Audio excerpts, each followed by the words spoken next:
Itulah apakah Pak Prabowo bisa menyingkirkan semua orang pembuat sprindiknya Jokowi. Gitu loh. Jadi hal yang krusial sekarang adalah apakah Pak Prabowo berani memilih mengganti orang yang selama ini ditugaskan oleh Jokowi dan oligarki membuat sprindik.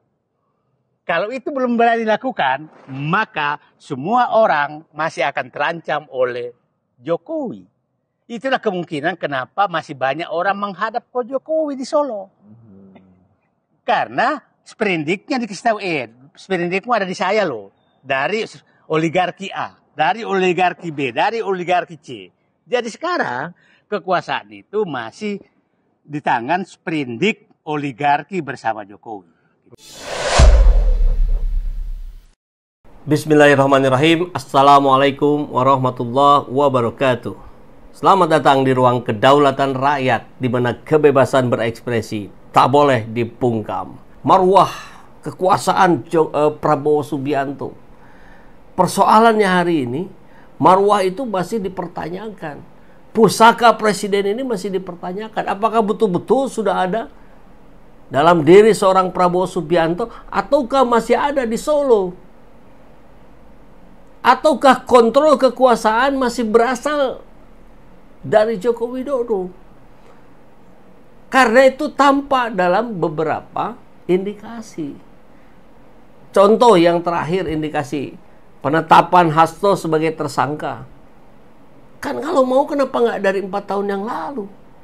Kenapa ditetapkan menjadi tersangka persis beberapa hari setelah Jokowi dipecat dari PDIP? Belum lagi yang lain-lainnya. Kekuasaan masih berada di Solo, bukan di Hambalang atau Kertanegara. Ngeri kali ini ya. Coba kita dengarkan.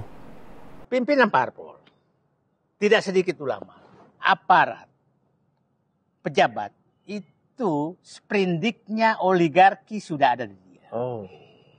Sprindik oligarki. Dan oligarki bisa mengontak penegak hukum. Kalau sini macam-macam, ini loh fotonya. Ini kasusnya, ini uang saya pernah transfer, diserahkan sini ada saksinya. Jadi hampir semua itu sudah terpenjara. Jadi politik sprindik yang disilakan Jokowi, itu saya yakin sebagian besar itu datang dari oligarki. Jadi sekarang yang melakukan sprindik itu adalah Jokowi bersama oligarki, memegang sprindik itu dan diperintahkan ke aparat untuk kalau ada yang macam-macam keluarkan sprindiknya. Iya. Berarti bisa dibalik dong. Dibuatkan sprindik untuk menangkap Jokowi dan oligarki. Gitu. Itulah apakah Pak Prabowo bisa menyingkirkan semua orang pembuat sprindiknya Jokowi. Gitu loh.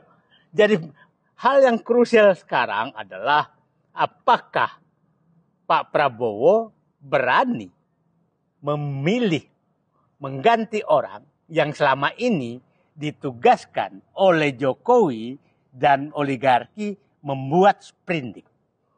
Kalau itu belum berani dilakukan, maka semua orang masih akan terancam oleh Jokowi. Itulah kemungkinan kenapa masih banyak orang menghadap ke Jokowi di Solo. Karena sprindiknya dikasih tahu, sprindikmu ada di saya loh. Dari oligarki A, dari oligarki B, dari oligarki C. Jadi sekarang kekuasaan itu masih di tangan sprindik oligarki bersama Jokowi. Pemirsa, ini nekat ya. Kalau menurut saya nekat betul ya. Dengan sprindik ini memang nekat sekali disampaikan secara terbuka. Mungkin sebagai penutup, kita ingin mendengar kepada Bapak Muhammad Said Didu, mobilisasi nasional harus dilakukan. Bagaimana agar para penggerak-penggerak di seluruh daerah, di seluruh titik, dia tidak lagi takut dengan sesuatu, takut dengan bayang-bayang, takut dengan sprindik, takut dengan yang itu, gimana? Ya, kita cari aja manusia-manusia merdeka yang nggak punya kasus sprindik. Ya sebagai pemimpin gerakan, masih banyak. Kita jangan terlalu jauh ini dulu. Kita fokus aja dulu lah. PIK 2, Banten, karena ini sudah terbentuk. Habis itu kita pindah ke Rempang. Habis itu ke Surabaya. Surabaya, habis di IKN. Nah, habis itu kita masuk ke salah satu tambang, mungkin Marwali. Nah, gerakan itu akan difotokopi di mana-mana. Mungkin kita masuk Kalimantan, perebutan lahan perkebunan di Kalimantan. Nah, jadi nggak usah terlalu banyak dulu. Dan kita cari aja. Dan saya berharap siapa tahu setelah podcast ini muncul tokoh-tokoh manusia-manusia merdeka, bebas sprindik di wilayah-wilayah tersebut. Manusia merdeka bebas sprindik. Ya, politik sprindik yang dilakukan oleh Jokowi bersama oligarki yang kemudian dalam pandangan saya Didu itulah yang membuat rezim hari ini pun, kekuasaan hari ini pun tidak bisa leluasa bergerak karena ada kontrol tadi dari sprindik-sprindik tadi. Makanya jangan heran katanya kalau ada Zulkifli Hasan berkunjung ke Solo, siapa lagi Erlangga berkunjung ke Solo, karena yaitu sandera-sandera itu yang terjadi dan itu yang merepotkan sehingga imbasnya ya Pak Prabowo juga tidak bisa leluasa bergerak. Bahkan secara de facto katanya ya inilah rezim Jokowi periode 3. Saudara, kesehatan nggak bayar. Subsidi listrik, subsidi BBM, kemudian sekolah harus kita bikin nggak bayar. Gratis. Kemudian kita akan kasih makan siang.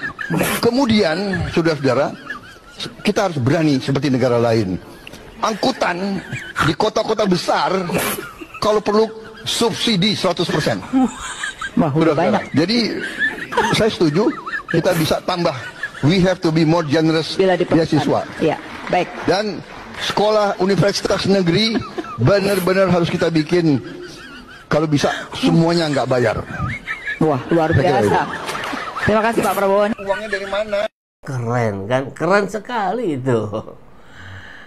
Jangan jadi macan linglung katanya ya. Tagih saja 11.000 triliun dari Jokowi. Kalau tidak, ya seret adili Jokowi yang sudah berbohong. Kan begitu. Kembali ke Said Didu.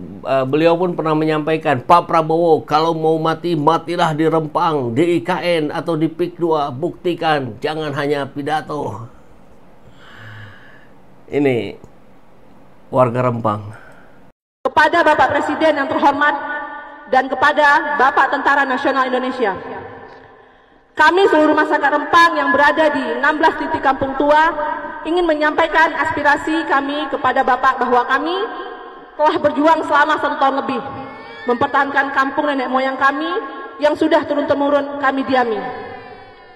Tempat di mana temuni kami ditanam dan kami tidak mau kehilangan ruang hidup kami di Pulau Rempang.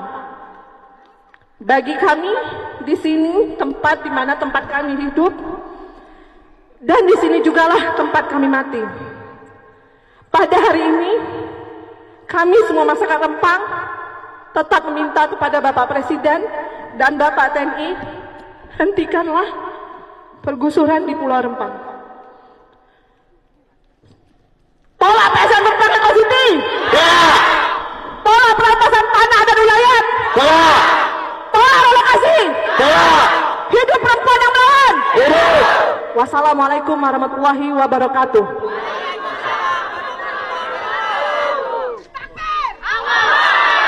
Takbir!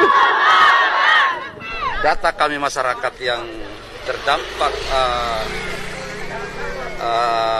penggusuran di limit titik kampung tua itu dengan data yang disampaikan oleh BP Batam ke pihak DPR pusat itu terlalu jauh selisihnya. Kami sudah memegang datanya.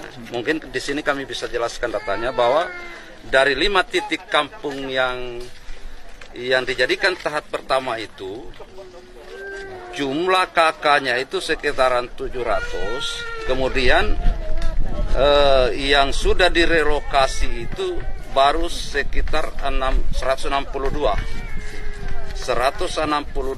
sedangkan yang masih bertahan itu sekitar 518 KK. Jadi itu terlalu jauh dari pernyataan BP Batam yang mengatakan bahwa yang sudah direlokasi itu 433, yang menerima relokasi 219.